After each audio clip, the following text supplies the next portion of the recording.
남자는 여자보다 성욕이 강하다. 그런데 신기하게도 남자들은 관계 중에 자신의 만족보다 파트너의 만족을 더욱 신경 쓴다고 한다. 자신의 성욕보다 상대방을 만족시켜야 된다는 책임감이 더욱 강한 것이다. 그래서 남자들은 파트너의 성적 만족을 높이기 위해 관계 시간을 늘리려고 부단히 노력을 한다. 하지만 정말 안타까운 사실은 한국 남자 10명 중 3명은 조르다.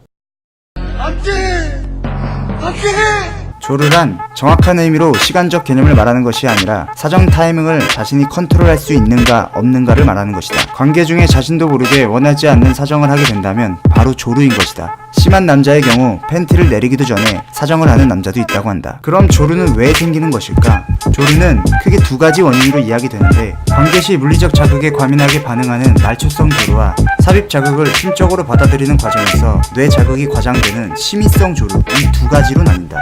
말초성 조르는 관계 시 물리적 관계를 과민하게 느끼는 것으로 기두의 감각을 둔하게 만들면 비교적 쉽게 치료가 가능하다. 그러나 문제는 심의성 조르이다.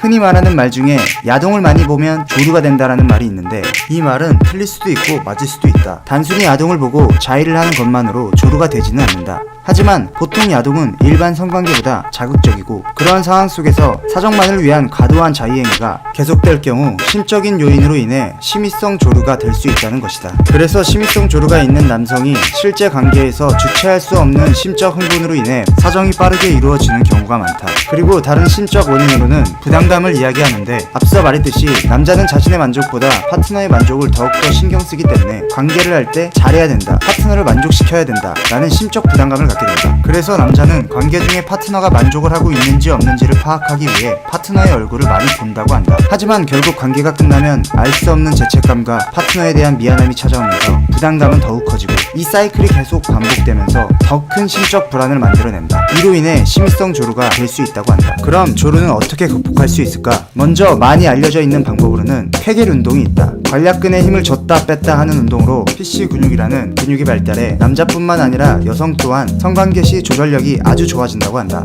그러니 우리 모두 틈틈이 쾌겔 운동을 하자. 그리고 성교육의 선구자 구성애 선생님의 조언을 들어보면 남자는 심적 부담감에서 벗어나야 된다고 말한다. 자연스러운 관계 속에서 파트너의 성감대를 잡고 충분한 애무를 통해서 서로의 성적 만족을 높일 수 있어야 한다고 말한다. 그리고 남자의 성적 흥분 단계를 0에서 10으로 표현한다면 7에서 8단계를 길게 유지하는 습관을 길러야 관계 시간을 지속적으로 늘릴 수 있다고 한다. 결국 성관계 또한 학습을 통해 성장할 수 있다는 것이다. 혹시 자기가 10명 중 3명에 속한다고 생각하는가? 걱정하지 마라. 우린 이미 극복할 수 있는 방법을 찾았다.